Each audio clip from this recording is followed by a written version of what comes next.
السلام علیکم ورحمۃ اللہ وبرکاتہ۔ اتنا بڑا اجتماع ہے اور شیخ پورا کا اجتماع ہے تو جواب نہ آئے یا آہستہ آئے تو تشریح شروع ہونی چاہیے۔ السلام علیکم ورحمۃ اللہ وبرکاتہ۔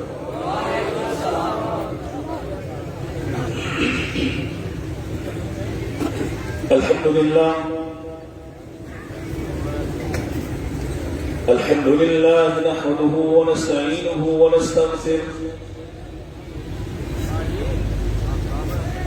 ونعوذ بالله من شرور أنفسنا ومن سيئات أعمالنا، من يهده الله فلا مضل له ومن يضلله فلا هادي له، أشهد أن لا إله إلا الله وحده لا شريك له، وأشهد أن محمدا عبده ورسوله، أرسله الله بالحق بشيرا ونذيرا وداعيا إلى الله بإذنه وسراجا منيرا،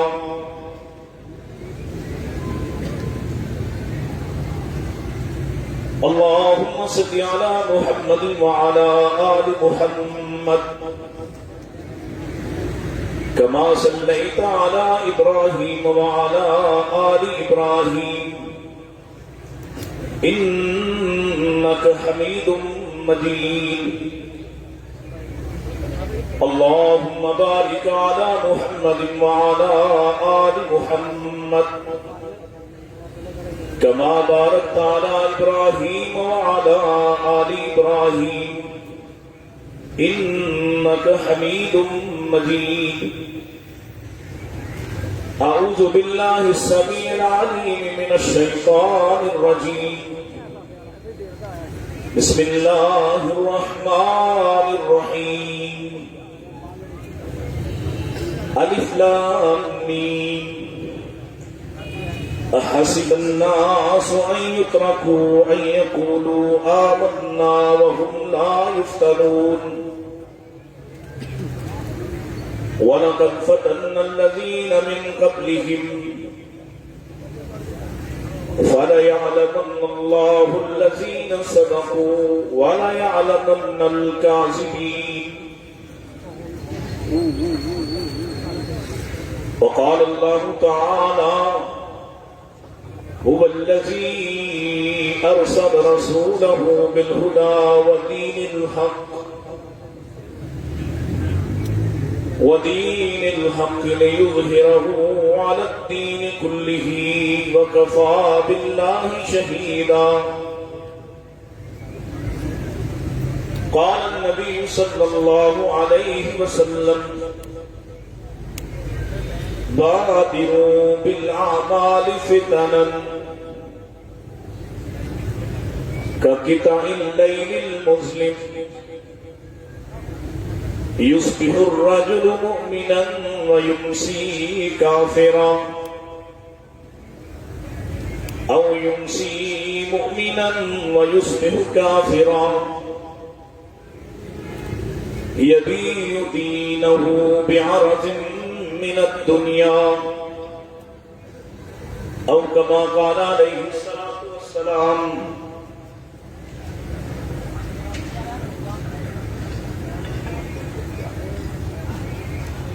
کیا لوگوں نے یہ گمان کیا ہے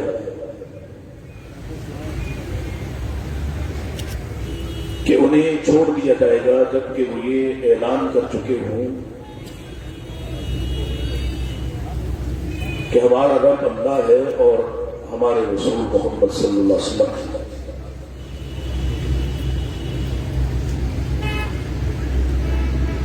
یعنی انہیں آزمایا نہیں جائے گا۔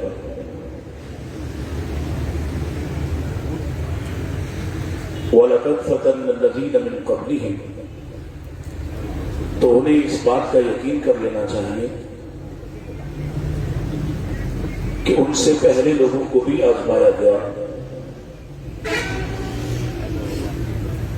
بس اللہ ان لوگوں کو بھی آزمائے گا تاکہ سچوں کا پتہ چل سکے، اور اس لیے بھی آزمائش ہوتی ہے وَلَيَعْلَمَنَّ الْكَاذِبِينَ، تاکہ جھوٹے بھی واضح ہو جائیں۔ نبی کریم صلی اللہ علیہ وسلم نے ارشاد فرمایا بادروا بالاعمال فتنا، فتنوں کے آنے سے پہلے پہلے اچھے اور نیک اعمال کر لو، اعمال کے لیے جلدی کر لو، اس لیے کہ جب فتنے آئیں گے تو وہ اس تیزی کے ساتھ اور اس خوفناک ماحول کے ساتھ، اس ہولناک ماحول کے ساتھ آئیں گے کقطع اللیل المظلم، جیسے اندھیری رات کا کوئی ٹکڑا گر پڑا ہو، اور وہ ایسا خوفناک منظر ہوگا، اس قدر کثرت سے فتنے آئیں گے، ایسے ایسے خوفناک فتنے ہوں گے، یصبح الرجل مؤمنا، کہ ایک آدمی اپنی صبح کرے گا تو مومن ہوگا، وَيُمْسِي كَافِرًا، دن دن کے اندر اس پر ایسی آزمائشیں ٹوٹ پڑے گی اور ایسے حالات اسے گھیر لیں گے کہ شام ہونے سے پہلے پہلے وہ کافر ہو چکا ہوگا۔ او یمسی مؤمنا، یا شام کے وقت تو مومن ہوگا، ایمان کی حالت میں ہوگا، رات رات میں اس کے ساتھ ایسا کھیل ہوگا، رات رات میں اس کی دنیا بدل جائے گی۔ اہلاً وسہلاً، مرحبا۔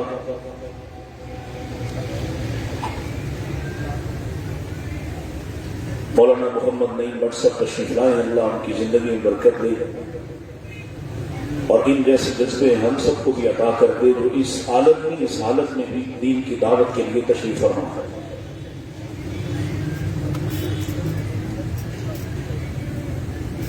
او یمسی کا مؤمنا، یا رات رات میں اس کے ساتھ ایسا کھیل ہو جائے گا، ایسا کچھ ہو جائے گا، ایسے حالات سے سامنا پڑے گا کہ صبح ہونے سے پہلے وَيُصْبِحُ كَافِرًا، صبح تک وہ کافر ہو چکا ہوگا۔ آداب ذی وقار علماء کرام،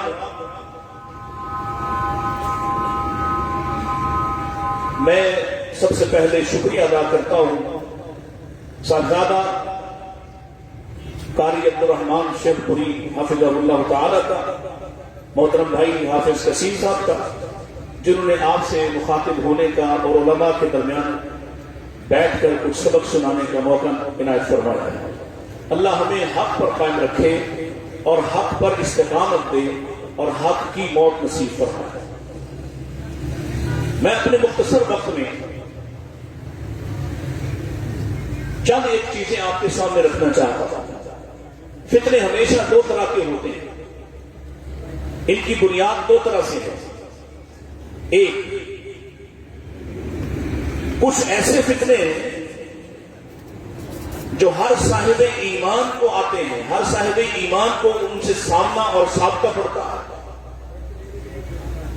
اور یہ وہ فتنے ہیں جو اللہ تعالی ایمان والوں کی پرکھ کے طور پر، آزمائش کے طور پر ان کا امتحان لیا جاتا ہے۔ یہ دور قدیم ہو یا جدید، ان کی شکلیں تقریباً ایک جیسی ہیں۔ قلبی ایمان کی پرکھ مختلف حالات سے، آزمائشوں سے، تانوں سے، گالیوں سے، دباؤ سے، ایمان سے کسی طرح واپس پلٹ جانے کے لیے.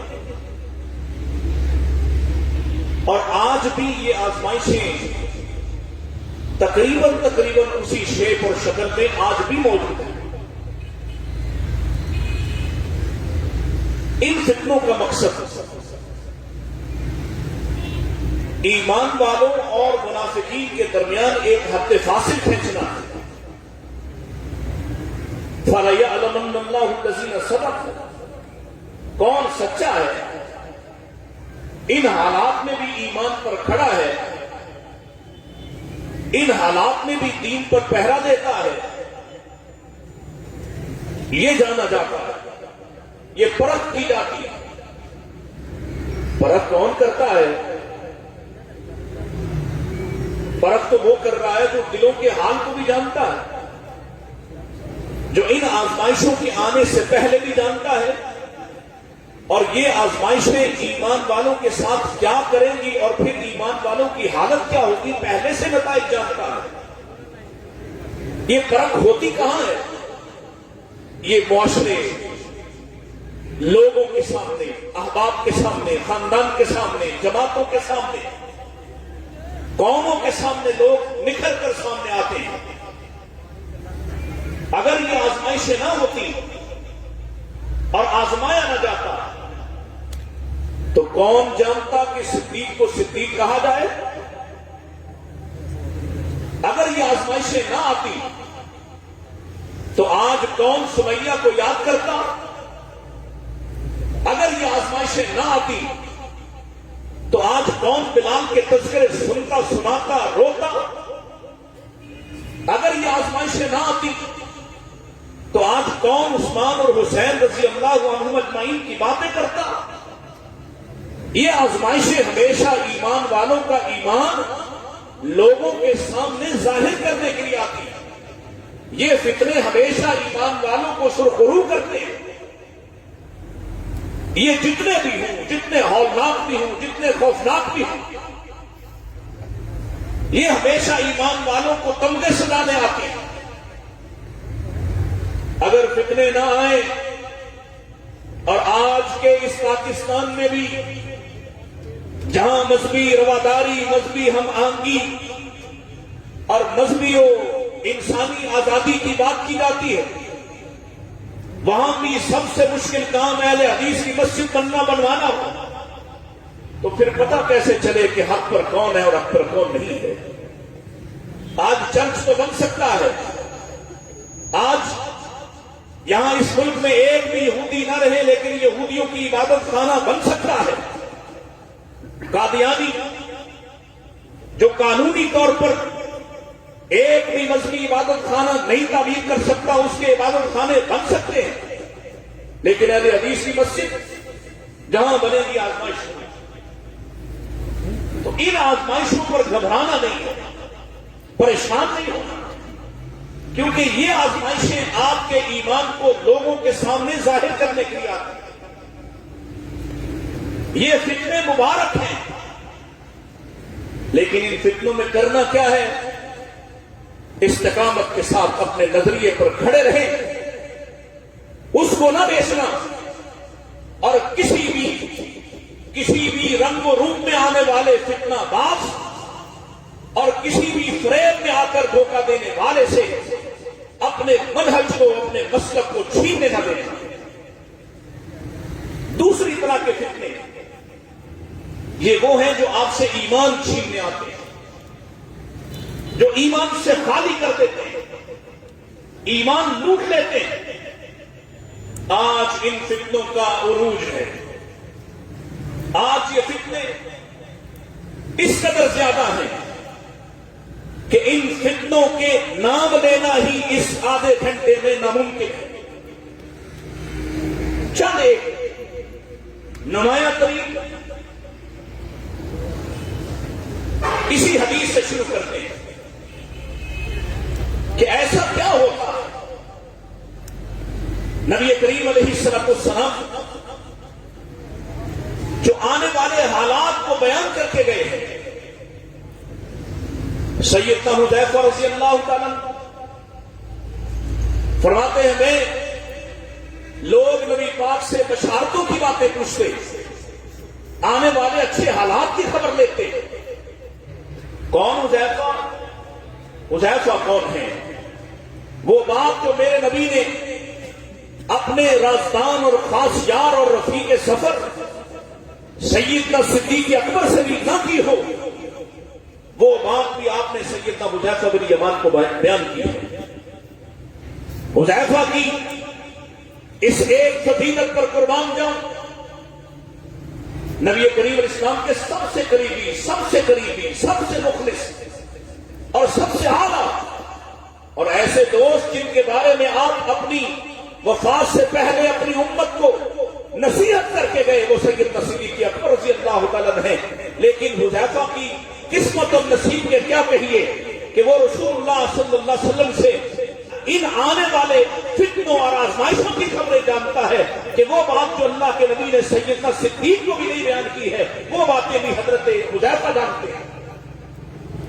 حذیفہ بن یمان رضی اللہ تعالیٰ عنہ کہتے ہیں، لوگ نبی پاک سے آنے والے اچھے زمانوں کی باتیں پوچھتے اور میں آپ سے ان فتنوں کی خبریں لیتا جو امت کے درپے ہیں، جن سے بڑے بڑے ایمان والوں کا ایمان لٹ جائے گا، ان خوفناک گھاٹیوں کا پتہ پوچھتا جن گھاٹیوں میں بڑے بڑے قربان ہو جائیں گے۔ انہوں نے وہ سوال کیے ہیں رسول اللہ صلی اللہ علیہ وسلم سے، اور پھر کسی مجلس میں ان کے صرف سوال آپ کو سنا دیے تو آپ کو سمجھ آ جائے کہ آپ کہاں کھڑے ہیں۔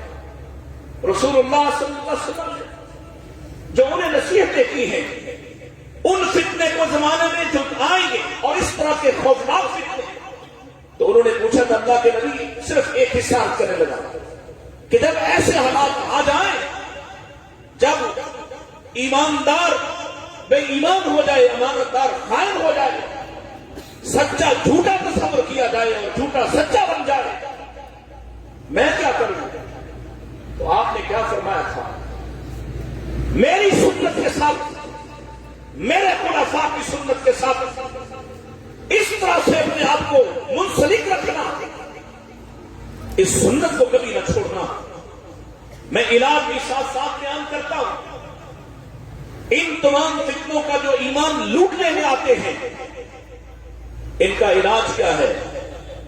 محمد رسول اللہ صلی اللہ علیہ وسلم آپ کی لائی ہوئی ہدایت پر اور آپ کے پیغام پر اور آپ کے طریقے پر اور آپ کے دامن میں پناہ لی جائے، اس لیے کہ جو دامان مصطفیٰ سے جڑا رہا، زمانہ کوئی سا بھی ہو، حالات کیسے بھی آ جائیں، فتنے کس قدر بھی ہولناک ہو جائیں، اللہ کی قسم ہے پیارے نبی کا وہ زمانہ بیان کرنا، فرمایا بدأ الاسلام غریبا وسیعود غریبا، اسلام آیا تو اجنبی زمانہ تھا، لوگ پہچانتے نہیں تھے اسلام کو، اور اب اسلام چار دانگے عالم میں پھیلا، پھر ایک زمانہ آئے گا اسلام پھر اجنبی ہو جائے گا۔ اس وقت جب اسلام کو کوئی پہچاننے کو تیار نہیں ہوگا، فطوبی للغرباء، وہ لوگ جو اس زمانے میں اللہ کی توحید کے ساتھ وفا کریں گے، میری سنت کے ساتھ وفا کریں گے، ان غرباء، ان غریب التیار کے لیے، وہ جو اجنبی بنتے رہیں گے، تھوڑے سے لوگ ہوں گے، ان کے لیے جنت کی بشارت ہو۔ آج آپ کے لیے بھی یہی پیغام ہے۔ فتنے کتنے ہولناک ہیں، بادروا بالاعمال فتنا، پیارے نبی فرماتے ہیں فتنوں کے آنے سے پہلے، فتنوں کے چھا جانے سے پہلے اور فتنوں میں پڑ جانے کے خوف سے پہلے اعمال کی جلدی کرو۔ کون سے اعمال کی؟ اللہ کے نبی اعمال تو بڑے ہیں، آج لوگوں نے بدعات کو سنت دار کروا دیا۔ کیا یہ فتنہ کم ہے؟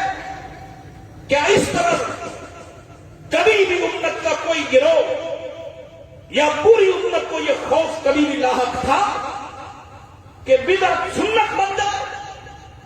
آج یہ فتنہ ہے یا نہیں ہے؟ بدعت اب بدعت کے روپ نہیں ہے بلکہ بدعت سنت بنا کر پیش کر دی گئی. اللہ کی قسم اٹھا کر کہتا شرح صدر سے کہتا علماء کو گواہ بنا کر کہتا امت پر کبھی اتنا نازک وقت نہیں آیا تھا کہ لوگ بدعت کو بھی سنت سمجھ رہے ہیں. آج آپ دیکھیں گے اہل سنت وہ قرار پائیں جن کا شیوا اور شعار بدعت ہو. وہ اپنے آپ کو اہل سنت کہیں جن کے گھر سے 1 2 4 نہیں سینکڑوں بدعات برآمد ہوتی ہیں. جن کا طرز عمل سنت کے صریح مخالف ہو وہ اپنے آپ کو اہل سنت کہیں. یہ ایسا فتنہ اس سے پہلے کبھی نہیں آیا. کبھی یہ زمانہ نہیں آیا. اللہ اکبر. ہمارے پاس ایک نوجوان حضرت حافظ عبد الرحمان شیخ پوری ہمارے پاس 9 محرم کو گئے تھے تو ایک نوجوان نے اعلان کیا یہ تازہ ترین فتنہ ہے نا آپ کے پاکستان میں محمد علی جیل میں یہ بھی ایک فتنہ ہے جو لوگ آپ کو سنت کے نام پر دھوکہ دیں گے محبت کے نام پر دھوکہ دے کر آپ سے دین کی مبادیات کو چھیننے کے در پہ آپ کے ایمان کو لوٹ لینے کے در پہ. تو ایک نوجوان نے وہاں اس سے لا تعلقی کا اعلان کیا اور پھر اس کے بعد ہمارے پاس مستقل جمعہ پڑھ رہا. ایک دن میرے پاس بیٹھا اور کہنے لگا 30 سال عمر گزر گئی ادھر نام نہاد اہل سنت میں لیکن اللہ کی قسم ہے کبھی اپنے مولوی سے اپنی مسجد میں ان احسن الحدیث کتاب اللہ یہ والی روایت سنی نہیں ہے. یہ حدیث ایک حدیث جو میرے مصطفیٰ کے ہر خطبے کا حصہ ایک حدیث بھی کبھی نہیں سنی. سنتے تھے تو وہی قصے کہانیاں. تمہیں مبارک ہو تم خوش نصیب ہو دعوت اہل حدیث سن رہے ہو اور تم ہر مسجد میں ہر امام سے ہر خطیب سے ہر موقع پر یہ بات سنتے ہو کہ سب سے بہترین بات اللہ کی کتاب اور سب سے بہترین ہدایت محمد کی ہدایت. اس لیے کہ آج تک اہل حدیث نے کبھی بدعت کو التباس میں لا کر کبھی بدعت کا التباس کر کے سنت کا نام نہیں دیا. یہ ایک فتنہ ہے. تو اس کے آنے سے پہلے عمل کر لو. اس لیے کہ جب فتنے آئیں گے تو اس قدر ہولناک ہوں گے موقع ہی نہیں ملے گا. اور کیا ہوگا یصبح الرجل مؤمنا ایک آدمی صبح کے وقت مومن ہوگا اور ویمسی کافرا شام ہونے تک وہ کافر ہو جائے گا. کیا ہوگا ایسا کیا ہوگا درمیان میں توجہ میری طرف سے ایسا کیا ہوگا صبح سے لے کر ایک آدمی صبح اور صبح ایمان والا کیسے ایمان والا ثابت ہوگا. یقیناً اس نے فجر پڑھی ہوگی کیونکہ فجر ہی نہیں پڑھتا تو ایمان والا کہاں ہوگا. فجر پڑھی ہوگی صبح صبح اللہ کے نام پر اٹھا ہوگا. یصبح الرجل مؤمنا اپنی صبح کی تو ایمان والا تھا ویمسی کافرا یہ درمیانی وقت گزرا 8-10 گھنٹے دن کے جاگتے ہوئے ہوش و حواس میں تو ایسا کیا ہوا کہ یہ شام تک کافر ہوا. وہ کون سے فتنے ہیں جنہوں نے دن کے اندر اس کا ایمان لوٹ لیا کہ نبی پاک فرماتے ہیں یبیع دینہ بعرض من الدنیا اس نے اپنی دنیا کے لیے تھوڑی سی دنیا کے لیے اپنے دین کو فروخت کر دیا. کیا کرے ایک آدمی سے وہ اٹھتا تو کیا کرتا ہے وہ کہیں پڑھنے جاتا ہے کہیں پڑھانے جاتا ہے کہیں کاروبار کرنے جاتا ہے کہیں وہ دہاڑی لگانے جاتا ہے گویا اپنا کام اپنے معاملے اس طرح سے کرے گا کہ اس طرح سے اللہ کی توہین کرتا ہوا رسول اللہ کے راستے کو چھوڑ کر دن کے اندر کاروباری فتنوں میں معاملات کے فتنے میں اس حد تک جا گرے گا وہ یمسی کافرا کہ شام بعد میں ہوگی اور اس پر کفر پہلے طاری ہو چکا. شام بعد میں ہوگی دن کے اندر مسئلہ کیا کرے اگر یہ کالج یونیورسٹی جاتا ہے تو فحاشی، عریانی، بے حیائی، لذات کے اندر اس حد تک گر جاتا ہے کہ شام تک یہ اپنے ایمان سے ہاتھ دھو بیٹھتا ہے. کیا کرے گا؟ وَيْلٌ لِّلْمُطَفِّفِينَ، مال تول کرتا ہے، کاروبار کرتا ہے. الَّذِينَ إِذَا اكْتَالُوا عَلَى النَّاسِ يَسْتَوْفُونَ، لینے کے پیمانے اور وَإِذَا كَالُوهُمْ أَوْ وَزَنُوهُمْ يُخْسِرُونَ، دینے کے پیمانے اور ہیں. اچھا خاصا صبح اٹھا تھا، پیٹرول پمپ کا مالک ہے، دنیا کی خاطر چند ٹکوں اور چند سکوں کی خاطر لوگوں کے ساتھ دھوکہ کرتا ہے، لوگوں کو فریب دیتا ہے، اپنی دنیا کے بدلے اپنے دین کو فروخت کر دیتا ہے. او یمسی مؤمنا ویصبح کافرا، رات کو مومن تھا، صبح کافر ہو گیا. اب یہ بات آپ اس زمانے میں فرما رہے ہیں جس زمانے میں راتیں اتنی پاکیزہ ہیں. والذین یبیتون لربہم سجدا وقیاما، جن کی راتیں اتنی اعلیٰ ہیں کہ وہ راتوں کو اللہ کے سامنے یا سجدے کی حالت میں ہے یا قیام کی حالت میں، وہ راتوں کو اللہ کے سامنے رونے والے ہیں، وہ راتوں کو اللہ کا خوف کھانے والے ہیں، وہ راتوں کو لوگوں کی مدد کرنے والے ہیں. وہ لوگ، ان سے کہا جا رہا ہے او یمسی مؤمنا ویصبح کافرا. مجھے لگتا ہے اللہ کی قسم یہ آج کے زمانے کی بات کہ اس زمانے میں کوئی صحابی، کوئی تابعی، کوئی تبع تابعی کیا کر سکتا تھا رات رات میں. آج مواقع ہیں کہ رات رات میں وہ اپنے بستر پر جاتا ہے، عشاء پڑھ کر جانے والا، ایمان لے کر جانے والا، صبح اٹھنے سے پہلے پہلے اپنے ایمان کو بیچتا ہوتا ہے. تنہائی کے فتنے، جن فتنوں کی ہولناکی بیان کرتے ہوئے میرے نبی فرماتے ہیں کیا میں تمہیں ان لوگوں کی خبر نہ دوں؟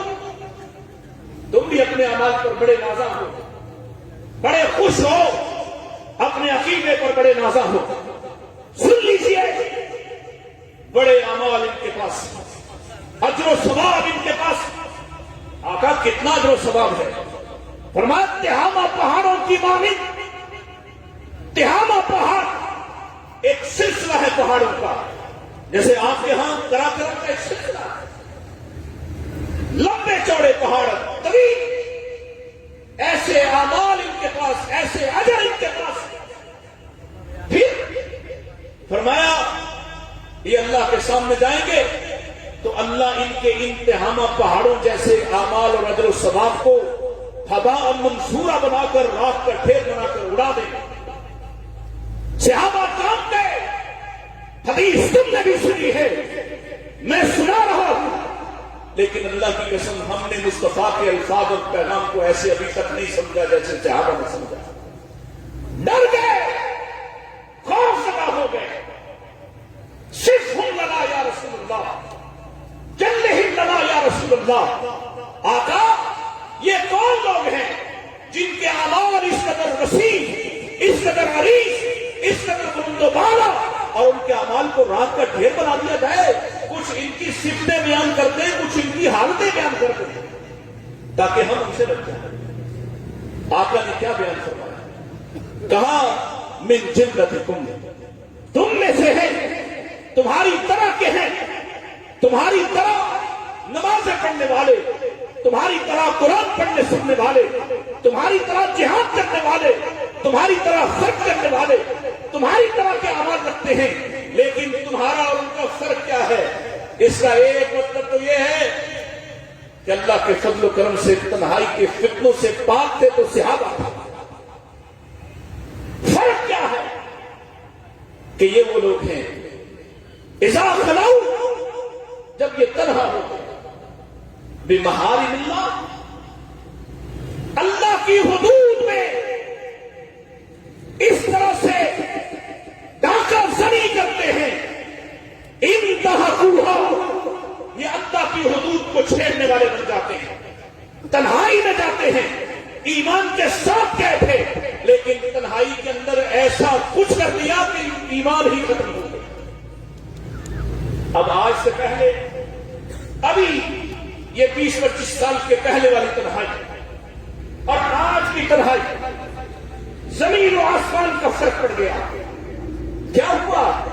اس سے پہلے کوئی تنہائی میں زیادہ سے زیادہ برا سوچتا ہوگا, بڑا اہتمام کرتا ہو تو کچھ برائی کی طرف لپکتا ہوگا, بڑا اہتمام کرتا ہو تو کچھ برائی کی طرف ہاتھ بڑھاتا ہوگا. اور آج آپ کو پتا ہے پاکستان ان ٹاپ 10 ممالک میں شامل جو پورنوگرافی میں, گندی غلیظ فلمیں دیکھنے والوں میں پہلے 10 نمبروں میں شامل ہے. اور یہ فتنہ اس قدر خوفناک ایمان والے بھی سے محسوس نہیں. بے ایمانوں کی تو کیا بات کریں, وہ تو لذات کے ایسے عادی ہیں. یہ ایمان والا بھی, یہ ایمان والے کی اولاد بھی, ہر آدمی کی جیب میں انہوں نے پوری دنیا کا غم ڈال دیا. ایک کلک پر دنیا جہان کی گندگی غلاظت اس کے سامنے آ جاتی ہے. یہ تنہائی کیسے, اس قدر خوفناک کون بچے گا, کون بچے گا؟ الذین ان مساہم طائف من الشیطان تذکروا, وہ بچیں گے جو اللہ کو یاد کرنے والے ہیں. وہ جب شیطان ان پر حملہ آور ہوتا ہے اس وقت یہ اللہ کو یاد کرتے ہیں. کون بچے گا؟ جس کو آپ نے تانا نہیں, گالی نہیں, دھکا نہیں, جماعت سے, مسلک سے, مسجد سے, علاقے سے نکالا نہیں, بلکہ میرے مصطفیٰ کی طرح ہاتھ تھام کر آیا تھا. اے ذلی بالزنا یا رسول اللہ, آقا مجھے زنا کی اجازت دے دیجئے. آپ نے اس کو نکالا نہیں. صحابہ اٹھے اس کو منع روکنے کرنے کے لیے, آپ نے منع کر دیا. اس کو کہا اے میرے بیٹے میرے قریب آ, ہاتھ تھاما اور کہا ایحب لامک, اپنی ماں کے ساتھ ایسا پسند کرتا ہے؟ نہیں اللہ کے رسول میں تو یہ پسند نہیں کرتا. آپ پوچھتے جاتے ہیں بہن کے ساتھ, بیٹی کے ساتھ, پھوپھی کے ساتھ, خالہ کے ساتھ, وہ لالا کی رت لگایا جاتا ہے اور آپ کہتے ہیں وَلَلنَّاسَ يُحِبُّونَهُمْ, لوگ بھی پسند نہیں کرتے کہ ان کی ماں اور بہنوں بیٹیوں کے بارے میں ایسا سوچا جائے. ایسی محبت سے آپ نے دعوت دی, ایسی محبت سے اس آدمی, اس نوجوان کی بیماری کا علاج کیا. اللہ کی قسم یہ بعد میں کہتا تھا, اللہ کے نبی نے نہ صرف علاج کیا ہے, ہاتھ اس کے سینے پہ رکھ کے اس کے لیے دعا کی ہے, اس کے لیے قرار کی دعائیں مانگی ہیں. اور وہ بعد میں کہا کرتا تھا جب سے میرے مصطفیٰ نے میرا علاج کیا ہے, گناہ تو دور کی بات ہے, اس کی سوچے تو دور کی بات ہے, میں نے کبھی خواب و خیال میں بھی اس کا اندازہ ہی نہیں کیا, کبھی اس طرف ہاتھ بڑھایا ہی نہیں. جب آپ کی تنہائیاں پاک ہوتی ہیں تو پھر آپ کو اللہ نسلوں کے تحفے عطا کرتا ہے. آج میرا وقت ختم ہو گیا ہے, میں صرف آخری مثال عرض کر کے بات ختم کر دیتا ہوں. آپ کی تنہائی آج مالی طور پر, مال کا فتنہ اس قدر خوفناک ہے, ہر کوئی اس کے اندر ملوث ہے. اگر آپ چاہتے ہیں کہ آپ کے اولاد, آنے والی آپ کی نسلیں آپ کا نام زندہ رکھیں اور آپ کے لیے اجر و ثواب کا سبب اور ذریعہ بن جائیں, تو اپنی تنہائی کو ٹھیک کر دو. اپنی تنہائی کو, اگر تمہاری تنہائی ٹھیک ہو گئی پھر تم کسی مالی کو دیکھ لو. تاریخ میں ایک مالی ہے جس کو اس کے مالک نے کہا جاؤ میٹھے میٹھے انار توڑ کر لاؤ, اور وہ گیا اپنی محنت کوشش خواہش سے بہترین انار توڑ کر لایا. مالک نے اپنے مہمانوں کے سامنے کھول کر رکھے تو وہ کھٹے ہیں. ڈانٹا ڈپٹا پھر بھیجا, پھر لایا تو وہ بھی اسی طرح کے ہیں. تو مالک نے اس سے کہا کیسا آدمی ہے, اتنے عرصے سے تم یہاں نگہبانی کرتے ہو, مالی ہو, تمہیں آج تک پتہ ہی نہ چلا کہ میٹھے کون سے اور کڑوے کون سے. اس مبارک مالی کا جواب سن لیجیے. کہا اللہ کی قسم آپ نے کبھی